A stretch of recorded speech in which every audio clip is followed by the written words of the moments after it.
इस वक्त मेरे साथ कलकत्ता में सांसद अर्जुन सिंह जी हैं। सर बहुत बहुत स्वागत है आपका जी हिंदुस्तान पर। आप इस वक्त हम लोग नाव पर हैं और गंगा जो नदी है उस पर सैर कर रहे हैं। तो सांसद जी से अब तमाम आज बातचीत होगी, क्योंकि कल जो हमला हुआ है बीजेपी के कार्यकर्ता के ऊपर वो काफ़ी अहम एक कड़ी है, क्योंकि उसके बारे में मैं नहीं बताऊंगा, खुद सांसद जी बताएंगे। और जिस वक्त हमला हो रहा था उस वक्त लगातार ये चार्टर्ड में बैठे हुए थे, दिल्ली से वापस आ रहे थे, लेकिन उससे लगातार बातचीत भी कर रहे थे और उसको कैसे अपनी जान बचानी है ये भी बता रहे थे। यहाँ पर चुनाव प्रचार आप लोग कर रहे हैं, जोर पकड़ रहा है चुनाव प्रचार। अब ऐसे में अगर लगातार आपके कार्यकर्ताओं के ऊपर हमले होते रहेंगे तो कैसे काम चलेगा सर? देखिए, बंगाल का इतिहास यही है कि यहाँ चुनाव का मतलब होता है युद्ध करना, और वामफ्रंट के ज़माने से लेकर आज तक यही होते आ रहा है। कहीं ना कहीं इलेक्शन कमीशन बंगाल के निष्पक्ष चुनाव में कमज़ोर पड़ जा रहा है। चुनाव ख़त्म होती हैं, 20 लोग मारे जाते हैं, शाम को घोषणा हो जाती है कि 20 लोग मारे गए लेकिन चुनाव शांतिपूर्ण हुआ। इस तरह की घटनाएं यहाँ बंगाल के लोगों का एक परंपरा बन गई है। बंगाल के लोग समझ रहे हैं कि ये हो रहा है। अभी कल रात की घटना है, मैं 9 बजे करीब फ्लाइट में था, तब तक मुझे फ़ोन आया। बाबू मास्टर के एक कार्यकर्ता अनवर उनके साथ थे, उन्होंने कहा कि बाबू मास्टर पर हमला हो रहा है। अच्छा, बम चल रहा है, मैं बम की आवाज़ सुन रहा हूँ। अच्छा, फ़ोन पर मैं लाइव बम की आवाज़ सुन रहा हूँ, गोलियों की आवाज़ सुन रहा हूँ। तो मैंने उनसे कहा गाड़ी मत रोको, तुम भागते रहो। हाँ, जिधर रास्ता तुम्हारा सामने दिख रहा है भागते रहो, रुको मत। रुकोगे तो तुमको मार दिया जाएगा, क्योंकि थाने के सामने जी, आज से 4 महीना पहले की बात है, मेरे खास लोग, राइट हैंड कहा जाता था उसको, और हाँ, था भी बाबू मास्टर को। नहीं, मनीष शुक्ला, अच्छा, जिनको टीटागढ़ पुलिस स्टेशन के सामने हत्या कर दी गई, अच्छा, वो भी मेरे साथ थे। आधा घंटा पहले हमसे बिछड़े थे, हम्म, वो दूसरी तरफ चले गए, मैं दूसरी तरफ चला गया। उस दिन भी उनकी हत्या कर दी गई।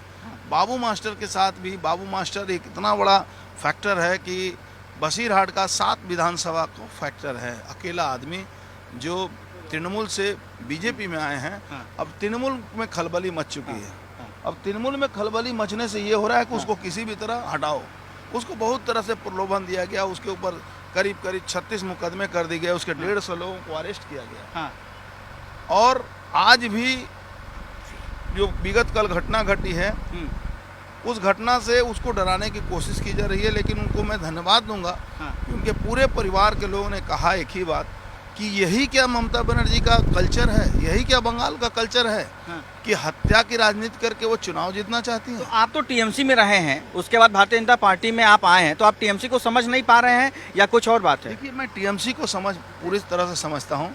हमारी भारतीय जनता पार्टी जो पार्टी है, ये एक आइडियोलॉजी पर चलती है, हाँ, और वो आइडियोलॉजी है राष्ट्रवाद की आइडियोलॉजी। अच्छा, और कहीं भी वायलेंस का इसमें परमिशन नहीं है। हाँ, और बंगाल के लिए जरूरी भी है कि विदाउट वायलेंस बंगाल चले, जी, क्योंकि इसका रक्त रंजित इतिहास जो है जी, वो बहुत पुराना हो चुका है। तो एकमात्र भारतीय जनता पार्टी ही है जो इसको रक्त रंजित राजनीति से हाँ, आइडियोलॉजी की राजनीति पर ले आना चाहती है।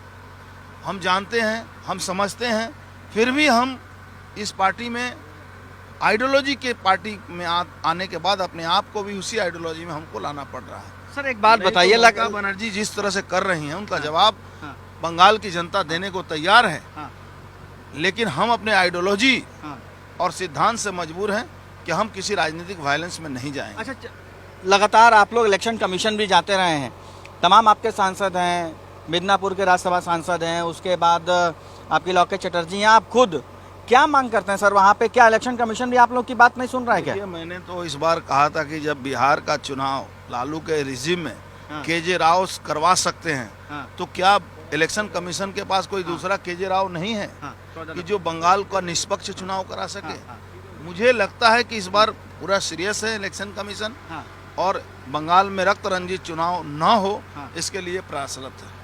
अच्छा, चलिए सर, अब इसी से पूछ लेते हैं। परिजात फैक्टर है बंगाल में, मुस्लिम वोट पॉलिटिक्स है, लगभग 65 से 70 सीटों पे इनका प्रभाव है। तो आपको क्या लगता है कि कैसे परिजात फैक्टर काम करेगा? क्या ममता के ही पक्ष में पूरा मुसलमान वोट जाएगा या कुछ और भी आपकी नज़र में है? बंगाल के मुसलमान भी ऊब चुके हैं। हाँ, अब बाबू मास्टर तो मुसलमान है, जी भारतीय जनता पार्टी कर रहे हैं, और इनके साथ सैकड़ों की संख्या में पंचायत प्रधान साथ में आने चाहते हैं। हाँ, बंगाल में अब ममता बनर्जी मुसलमानों के एपीजमेंट करते करते अब जब मुसलमान भी समझ गए हाँ, कि एक सिर्फ एपीजमेंट करने से हमारी दूरी बढ़ गई, हमारा कुछ फायदा नहीं हुआ। हमें लोग देखकर शक की निगाह से देखते हैं, हाँ, लेकिन हमें कोई फायदा नहीं हुआ। हमारे ही जमीनों को, हमारे ही अधिकार को, हमारे ही त्राण को लूटा गया, और इस सरकार ने लूटा, और सरकारी तौर से लूटा। उम्फान में 1000 करोड़ रुपया दूसरे दिन प्रधानमंत्री देने के बावजूद भी पैसा लूट लिया गया, हाँ, और उसमें 90% मुसलमानों का ही अंश था, क्योंकि वो जो क्षेत्र है वो समुद्री किनारे का बेसी भाग वही रहते हैं, तो उनके अधिकारों को भी छीन लिया गया। आज मुसलमान भी भारतीय जनता पार्टी के साथ जुड़ रहे हैं। लेकिन एक बात मैं आपको बता दूं कि जिस तरह से कांग्रेस, सीपीएम और इंडियन सेकुलर क्या एक पार्टी हुई अब्बास सिद्दीकी की, अगर ये तीनों मिल जाए और सही मानों में चुनाव लड़े तो ममता बनर्जी तीसरे नंबर पर चले जाएंगे। आप लोगों को तो मुझे नहीं लगता है कि मुसलमानों की तरफ से वोट मिलेगा, क्योंकि मुसलमान तो खास करके बंगाल का जो मुसलमान है वो पसंद नहीं करता है भारतीय जनता पार्टी को। आपको गलतफहमी है। हाँ, बंगाल के मुसलमान जो हैं हाँ, भारतीय जनता पार्टी के साथ सैकड़ों नहीं, हजारों नहीं, लाखों की संख्या में है। अगर आप बीरभूम का इतिहास देखें हाँ, तो आपको वही लगेगा। मारामारी तो वहीं ज़्यादा है सर। तो मारामारी कर भी रहे हैं, वही उनके ऊपर हमला भी करने वाले मुसलमान ही हैं, हाँ, और लड़ भी रहे हैं मुसलमान ही उनके खिलाफ। हाँ, तो इसलिए मैं कह रहा हूँ कि अत्याचार का अंत होने जा रहा है। आज बसीरहाट में क्यों हमला हुआ, सोचना पड़ेगा।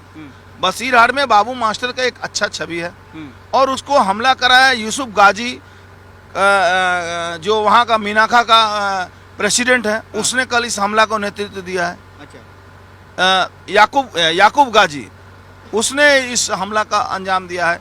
शाहजहां ने इस हमला को करवाया, और ज्योति प्रिया मल्लिक उसको डायरेक्ट थ्रेट करके 4 दिन पहले बोला था कि तुम हमारी पार्टी में आ जाओ, नहीं तो तुम्हारी हत्या हो जाएगी। तो फिर मुझे मत बताना। आज ये ज्योति प्रिया मल्लिक के निर्देश से, जो यहाँ का सभापति भी है, मंत्री भी है, और लाखों लाखों टन यहाँ से अनाज बांग्लादेश भेजता है, और वहाँ से सोने के रूप में स्मगल होकर आती है, वहाँ से सोना आता है। और ये पूरा शासन तंत्र शाहजहां से लेकर आपको क्या बताएं, उसका नाम है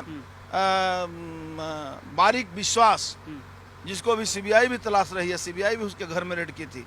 ये सारे लोग पूरे सिस्टम को, पूरे गणतांत्रिक पद्धति को खत्म करने की कोशिश कर रहे हैं ममता बनर्जी। और अभी तो चुनाव नहीं है, तो अर्जुन जी हालात ये हैं, जैसे ही डिक्लेरेशन हो जाता है फरवरी लास्ट तक, अगर चुनाव का डेट और तारीख, उसके बाद तो हालात यहाँ पर बद से बदतर नजर आ रहे हैं। आपके 2 सहयोगियों के ऊपर हमला हुआ, एक की मौत हो गई, एक हॉस्पिटल में जिंदगी और मौत से जूझ रहा है। आप भी टारगेट पर हैं। अब ऐसे में आप कैसे काम कर पाएंगे? और मुझे जहाँ तक पता है कि आपको यहाँ के लोकल प्रशासन पे भरोसा तो बिल्कुल नहीं है। देखिए, लोकल प्रशासन ही ये सब काम करवा रहा है। हाँ, लोकल प्रशासन को अगर मैं सूचना दूं कि मैं आज अभी बसीरहाट जा रहा हूं, इस रास्ते से जा रहा हूं, तो निश्चित रूप से मुझ पर हमला हो गई। अच्छा, हाँ, आज जो कल उनके ऊपर जो हमला हुआ है, उनका पूरा रोड मैप, ट्रैकिंग सब तो पुलिस ने दिया है तृणमूल के गुंडों को। तो यहाँ तो प्रशासन ही कर रहा है। कुछ ऐसे तत्व हैं पुलिस प्रशासन में, सारे नहीं, कुछ ऐसे तत्व हैं जो इस तरह का ऑपरेशन कर रहे हैं और टारगेटेड है। अर्जुन सिंह को टारगेट करो, शुभेंदु अधिकारी को टारगेट करो, बाबू मास्टर को टारगेट करो, राजीव बनर्जी को टारगेट करो। जो लोग भी तृणमूल कांग्रेस से आए हैं उनके ऊपर विशेष टारगेट करो, ताकि लोग और ना आ पाए। इनका मेन मैसेज देना ये है। तो आप तो प्रधानमंत्री और अमित शाह जी के भी करीबी हैं, और लगातार आपकी उनसे बातचीत होती रहती है, चुनाव पर भी और बंगाल के हालात पर भी। तो सुरक्षा क्या बंगाल की अच्छी नहीं हो सकती? इलेक्शन कमीशन से भी आप लोग मांग कर रहे हैं। देखिए, हमारे हर लोगों का एक हद होता है, एक लिमिट होता है।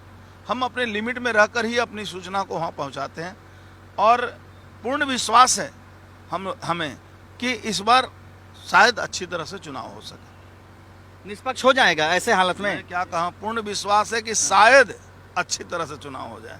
मेरे बात को समझिए आप। मैं आपकी बात इसलिए भी समझ रहा हूं क्योंकि अगर मान लीजिए भारतीय जनता पार्टी की सरकार नहीं यहाँ बनती है, टीएमसी की सरकार फिर से आ जाती है पूर्ण बहुमत से, तो फिर आपके खिलाफ तो सर बहुत मामले बनेंगे। देखिए, मेरे अगेंस्ट में 97 मामले हैं अभी तक, और भी मामले होंगे। मुझे तो लगता है कि मुझे मेरे पूरे परिवार की सामूहिक हत्या होगी, और बंगाल की आप बड़ा आरोप लगा रहे हैं। मैं बड़ा आरोप नहीं, ममता बनर्जी करवाएगी, ये भी आरोप लगा रहा हूँ। मतलब अगर सरकार टीएमसी की आ गई तो अर्जुन सिंह टीएमसी की आ गई तो पूरे परिवार की हत्या करवा देंगे। आज भी शुभेंदु अधिकारी, अर्जुन सिंह, राजीव बनर्जी, बाबू मास्टर जैसे लोग टारगेटेड हैं। क्यों टारगेटेड हैं? क्योंकि ममता बनर्जी को ये समझ में आ रहा है कि मेरा सारा जो कार्यकलाप है इनको पता है, तो इनको शेष करो, इनको खत्म करो, ताकि उस पर हम रोक लगा सकें। प्रधानमंत्री आ रहे हैं 22 तारीख को, 18 तारीख को अमित शाह जी आ रहे हैं और योगी आदित्यनाथ के आने की बात चल रही है, 25 तारीख को जेपी नड्डा के भी आने की बात चल रही है। क्या कार्यक्रम है सर और क्या माहौल बनने वाला है? राजनीतिक कार्यक्रम है, राजनीतिक रूप से आएंगे। चुनाव है, हजारों नहीं लाखों की संख्या में लोग जुटते हैं सुनने के लिए। हम लोग जैसे नेताओं को लोग सुनने के लिए हजारों की संख्या में आते हैं, तो हमारे प्रधानमंत्री तो दुनिया के नेता हैं। अमित शाह जी भारतवर्ष के एक बहुत ही मजबूत नेता हैं, जिसको बंगाल की जनता पसंद करती है। योगी आदित्यनाथ जी एक सिंबल हैं हमारे सनातन धर्म के लोगों के लिए। तो ये ऐसे लोग जब आएंगे तो बंगाल में एक माहौल तो बड़ा बनेगा। प्रधानमंत्री के कार्यक्रम की जिम्मेदारी आपके पास है, क्योंकि आपके ही क्षेत्र में है वो। मेरी जिम्मेवारी जितनी है पूर्ण रूप से मैं पूरा करूंगा। और बगल में ही आप ये पीछे में देखिएगा तो इसी क्षेत्र में ही उनकी मीटिंग होने वाली है। ये जो आप कौन सा एरिया दिखा रहे हैं? ये सीधे आप चले जाएं तो चुचुड़ा बोल के जगह है, यहाँ से 10 मिनट लगेगा। अच्छा, वो चुचुड़ा में है उनका प्रोग्राम है। अच्छा सर, अब लगातार देखिए, क्योंकि आपके पास समय की कमी है, लेकिन जब तक हम किनारे पहुंचते हैं तब तक एक दो सवाल और आपसे मैं ले ही लेता हूं कि बंगाल की इस वक्त की स्थिति क्या है। क्योंकि देखिए यहाँ पर जिस तरीके से मैं आया हूँ, तमाम लोगों से बातचीत चल रही है, छोटे छोटे बच्चे बम और कट्टा लेके घूम रहे हैं यहाँ पर, और उनको ये है कि आदेश मिले तो उसके बाद कुछ भी करने को तैयार। ममता बनर्जी ने फैक्ट्री तो नहीं बनाया, नए कारखाने तो नहीं लगे, लेकिन बम और पिस्तौल का कारखाना यहाँ हर गांव में मिल जाएगा आपको। मैं भी जहाँ मैं जा रहा हूँ वहाँ आप सोच नहीं सकते कि पैरेलल गवर्नमेंट चलती है। एक किसकी? तृणमूल के गुंडों की, जिनको डायरेक्शन होता है बांग्लादेश से। कल एक अजीब तमाशा मैंने आप एक चीज बता रहे हैं, अभी आपकी बात को आगे बढ़ाऊंगा सर। तृणमूल के गुंडे आप कह रहे हैं, वहाँ की उसकी पुलिस भी है और इनके अलग भी हैं। इनके पुलिस भी इनके लिए गुंडागर्दी करते हैं, इनके गुंडे भी हैं। और इनका बांग्लादेश बॉर्डर जो फिनिशिंग नहीं हुआ है, जो वहाँ कांटा तार नहीं लगा है, लगने नहीं दी ममता बनर्जी ने, सीपीएम ने भी लगने नहीं दिया, इन लोगों भी लगने नहीं दिया। इससे क्या हुआ कि वो रास्ता जो है इस तरह का बना हुआ है कि वहाँ लोग आराम से इस पार उस पार जा सकते हैं। आप कल बड़ा एक ताज्जुब वाली, एक मदन मित्रा है, जोकर है तृणमूल कांग्रेस का, उसने कल बयान दिया कि बांग्लादेश से लोग आएंगे और यहाँ बूथ लूटते हैं बीजेपी के लोग।